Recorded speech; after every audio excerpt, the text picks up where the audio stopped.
So we're here to solve this TomTom puzzle by JinHoo called TomTom over 2. The theme references the fact that the cages are a T, O, and M shape, so the name Tom is just once in this grid. Each of these cages is going to give us one kind of deduction, and the three will add together for the full solve. I'll start down here with the M. It's going to have to be an addition cage, and across a row of 1 through 5, we get a sum of 15, so across 2 rows, we would expect a total sum of 30. So if there are 4 missing from that total value, the 4 have to be 1 plus 3, and they're going to go in these cages.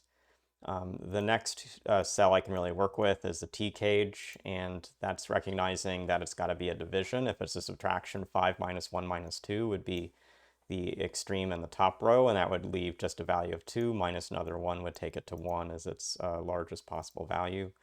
If it's a division cage, we've got to take the numbers it can divide by 2, and that's 1, 2, and 4, leaving 3, 5 behind. 4 divided by 2 divided by 1 in this row gives a division of 2, so we've got to put another 1 into this cell in the second row, and that gives us this starting point.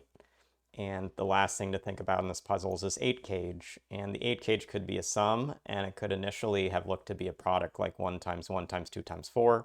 If we get just two numbers, or even essentially a 2 if a 4 is forced in this grid, for it to be an 8, you can't get 3 2s into the space. But notice that right now, if the 1's eliminating these cells, we would actually have to have 3 cells that have a 2 4 digit, which isn't possible.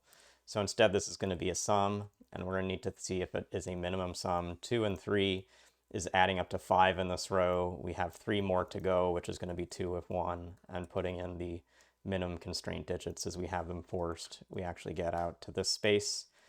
This now is just going to finish by putting in the digits that we haven't filled in. So we've got all the 3's in the grid. This is 4, 2, 1 for the top row. We've got a 4, 5 to place in this column, putting that in. We get the 4, 5's for the rest of the space, 4 with 2 finishing out, and then 2 and 5. So a really good TomTom puzzle to highlight just how individual cages work as key sums, the M limiting these 2 cells, the 2 being forced as a division, and the 8 as an addition, or the 3 steps to get through to the finish of this fun Monday puzzle. Hope you learned something through the solve, and we'll see you again soon.